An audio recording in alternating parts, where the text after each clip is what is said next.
आपण पाहत आहात नाशिक खबर न्यूज, जनतेचे हक्काचे व्यासपीठ। नाशिकमध्ये रमजान ईद उत्साहात, ईदगाह मैदानावर नमाज पठण, महापौर हिमगौरी आहेर आडके यांच्याकडून शुभेच्छा।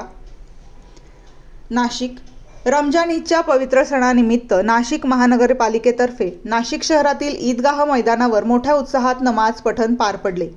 सकाळपासूनच हजारो मुस्लिम बांधवांनी एकत्र येत नमाज अदा केली आणि एकमेकांना शुभेच्छा देत सणाचा आनंद साजरा केला।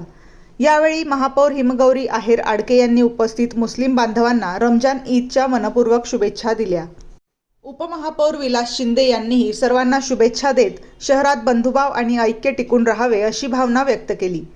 कार्यक्रमाला राजाभाऊ आजे, प्रथमेश गीते, हेमलता पाटील, नजिया अत्तार, रंजन ठाकरे, डॉक्टर सुभाष देवरे तसेच इतर मान्यवर मोठ्या संख्येने उपस्थित होते। तसेच पोलीस प्रशासनाकडून किरण चव्हाण आणि इतर अधिकाऱ्यांची उपस्थिती होती। यावेळी शहरे खतीब हाफिज हिसामुद्दीन अशरफी यांचा महापौर आणि उपमहापौर यांच्या हस्ते सत्कार करण्यात आला। नमाज पठणानंतर उपस्थित मुस्लिम बांधवांना गुलाब पुष्प देत शुभेच्छा देण्यात आल्या। ईदगाह मैदान परिसरात आनंद, उत्साह आणि एकात्मतेचे वातावरण पाहायला मिळाले। रमजान महिन्याच्या उपवासानंतर साजरा होणारा ईद उल फित्र हा सण प्रेम, बंधुभाव आणि मानवतेचा इशारा देण्याचा असल्याचे महापौरांनी नमूद करत सर्व नाशिककरांना शुभेच्छा दिल्या।